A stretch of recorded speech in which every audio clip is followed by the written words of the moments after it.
Hi everyone, it's Rachel here with Scientifically Engineered, and I'm going to do a quick haul with some Diamine inks that I got from Cult Pens recently. I'm swatching them all in an Odyssey Notebooks Cosmo Air Light dot grid notebook with a 2.5 ornament browse nib, and I got some Inkvent inks, regular inks, and some exclusives. Alright, so I'm going to go ahead and get started with swatching. My overall goal with these inks was to get a good pink, red, purple, and then I always end up with green inks in my cart. So to start off here, this is Diamine Hope Pink, and what I was hoping for, jokes, was a cool tone but very hot bright pink, and that is pretty much what this is. It's still a little bit warmer tone than I was hoping for. But the goal with this is I'm really looking for a pretty good royal purple. And so I've been trying to mix some inks and make my own. But with warmer toned pinks, when you mix them with blue, you get a muddier toned purple.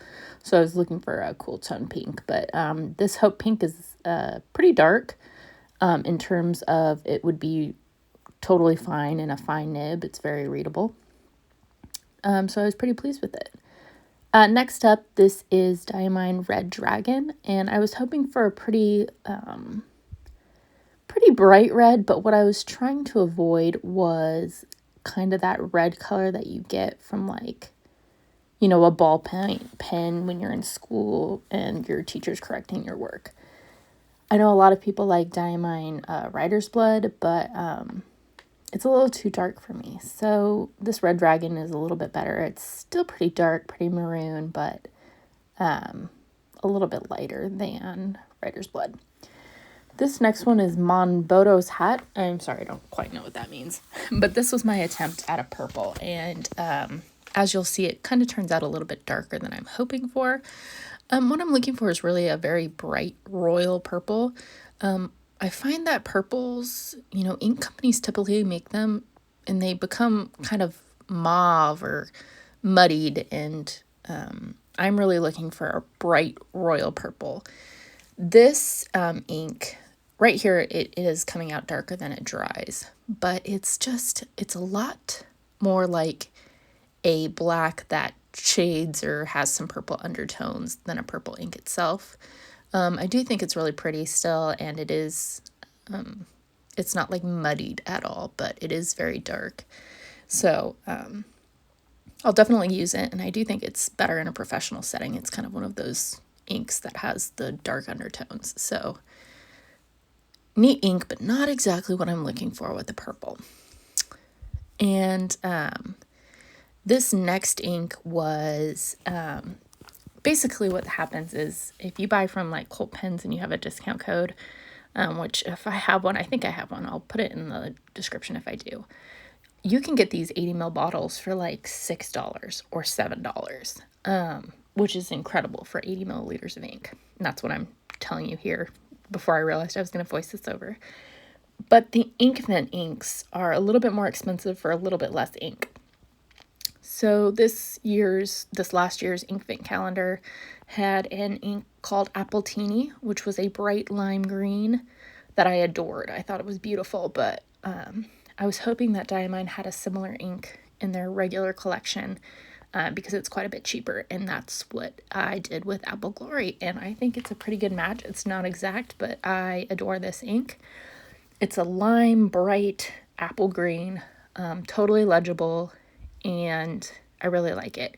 It actually reminds me of this last summer I spent in Houston, and I got to go to Dromgool's, and they've got a giant binder of all of the different inks that they have swatched, and the ink I fell in love with was Colorverse Supernatural, but I cannot find it anywhere. So I've been looking for a dupe for it, and I think this Apple Glory is a pretty awesome dupe. It's bright, rich, but totally legible. So I'm really happy with the Apple Glory purchase. And this last ink from their like regular everyday collection ended up not being what I thought it would be. I was having a hard time online seeing if this was exactly what I thought it would be, but online it seems like a kind of a mid shade green, but it's got like both yellow and blue undertones, and it sheens, and it seemed like it was almost a chromo shader. But when I got it, it's a little bit darker. I still really like it, but it's a different ink than I feel like it seemed online from other folks who had swatched it.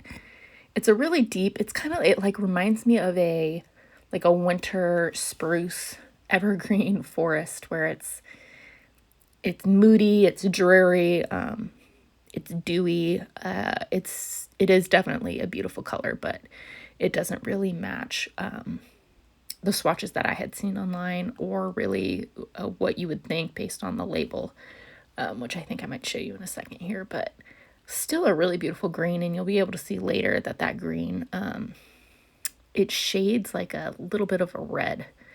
And I'm talking about all of the colors before I realized I was going to do a voice over here. But you can see as they're drying, Hope Pink stays about the same. Red Dragon lightens up. Monboddos Hat lightens up a ton, but it's still a really dark purple. I would certainly consider that like more of like a purple black than a purple. Apple Glory is drying in a way where you can see a lot of shading, and I think it looks pretty good. It also has some sheen, like kind of a black outline sheen, and then that Evergreen starts to have a little bit of like a rose gold almost. I'm going to show you here, apparently. It's got some rose gold sheen, and there's some blues and greens within each downstroke of its own. So really chatty right here, huh?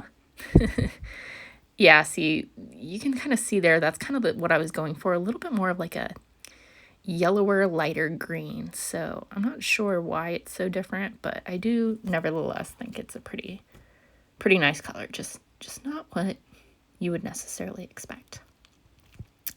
So now I'm moving into the more specialized inks. I start off with the 2 Inkvent calendar inks. These are sold in kind of cute little bottles with little feet. They're 50 mils instead of 80 mils. And they're a little bit more expensive. The ones with like no specific properties, I think, are $9 or $10, and then they go up from there if they have a lot of sheening or shading or shimmer. This first one is Diamine Bliss. This is the green edition, and this is just a turquoisey blue, but it's just a very rich turquoise, and it shows up pretty well. And honestly, what it reminded me of, and the reason I purchased it, was it looks a lot like Pelikan Edelstein Apatite, which is a beautiful ink. But the thing with that ink is, because it was limited, I think maybe it was 2021, I don't actually remember what year it was, but it's limited, so it's hard to get a hold of it, and it's a lot more expensive than these Diamine inks. And also I found that sometimes it bleeds a little bit more than I would expect or hope for, but it is just a gorgeous ink, and this Diamine Bliss I feel like is a dupe for that, for Pelikan Edelstein Apatite. But I do love them both, and I'll probably have them both inked in a pen at once.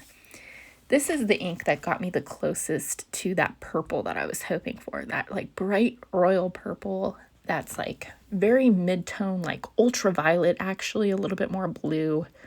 I'm looking for no muddiness, no dustiness, no gray or brown undertones, like just a very bright, rich royal purple, and it has been so hard to find. Diamine Festive Joy is pretty much exactly that color. I could stand it to be a little tiny bit lighter and a little tiny bit brighter, but this is pretty much it. It shades bright gold when it pools up, and it's just a beautiful ink. I was just hoping that I could find something, maybe like in a general collection of inks, so that I don't have to go to the special collection of the Inkvent inks. So if you have a purple that looks like this, or know of a rich royal purple, please let me know, because I have been searching. Next, this one is a Cult Pens exclusive. So it's in that same 80 ml bottle, same price as the other regular inks, but you can only get it at Cult Pens, and this is part of their Wonders of the World collection. I have a couple other of their inks, but this one actually ended up being my favorite. This is the Great Wall of China, and it's a green ink, but it goes from like a bluish sage, that was hard to say, to like a more yellowy tone green. I would consider this definitely a chromo shader. Like, it doesn't quite reach Sailor chromo shading like, Manyo Koki or haha or anything like that, but there is definitely some shading in here, and for like a $7 bottle of 80 mils of ink, it's pretty impressive. So I highly recommend that ink if you ever make a purchase at Kohl Pens. It's really beautiful. It's honestly kind of like a lighter version of Evergreen, if I'm being honest. Like if you diluted Evergreen, you might get the Great Wall of China. This last one here that I'm chit-chatting about a ton is part of their deep dark collection, and this is kind of like what you see with Monboddos Hat, where it's kind of more like a black ink that has like a shade of a color or a color with a shade of black. It makes it so that the inks look a lot better in like a professional setting, and it just kind of, it makes them more legible, it makes them less bright. So yeah, I think it's an interesting line, and I was hoping to get this. I got orange, which reminds me a lot of Diamine Ancient Copper, which is one of my favorite colors of all time. And I think a lot of people agree. I think it's a pretty popular ink. But the thing with Ancient Copper is sometimes it's not as well behaved as all of these other Diamine inks. Sometimes it just, it gunks up a little bit. It flows a little bit sticky. So I was hoping that this would be a good alternative, and I think that it is. It flows pretty well in this 2.0 ornament nib, so I'm pretty happy with it. And if you like Diamine Ancient Copper, but you're frustrated with, you know, the occasional flow issues, it's not awful by any means, but if it ever bugs you, check out this deep dark orange. I think that I think it's a good alternative. And so I'm just showing you these now that they've dried a little bit more. I'm going to go ahead and I'm going to insert a time lapse of me swatching all of these on Tomoe River. So these inks you see here, I'm just showing you that Monboddos Hat, sorry, I don't know what that is, has some gold sheen. Diamine Apple Glory has some silvery black sheen, and then Evergreen has some rose gold sheen. And it shades between a blue and a green undertone. Like I said earlier, this is Cosmo Air light paper, and these different paper types, the inks will show up a little bit differently on each paper type. I find that with Cosmo Air light paper, I see a lot more sheening than I do on Tomoe River, but it almost mutes the colors a little bit. It's kind of hard to explain. So I'm going to write on regular Tomoe River paper from Galen leather so that you can see what it looks like on two different papers. It is always hard to tell because, you know, my phone has probably some built-in color correction. Your screen will have some built-in color correction, but I think it just helps you to see overall what these inks truly look like and what you can expect based on the kind of paper that you're using. So again, this is 52 GSM Tomoe River paper from Galen leather, and you can see the inks just seem, I think, ever so slightly brighter. So yeah, I think all of these inks turned out pretty well. I'm happy with all of them. I would repurchase all of them. So yeah, give them a shot if you're interested. Again, I got these at Kohl Pens. Some of them are exclusive to there. Thank you all so much for watching. Here's just a little bit of a different lighting, and I'll see you all next time, the next time I shoot a video. Thanks!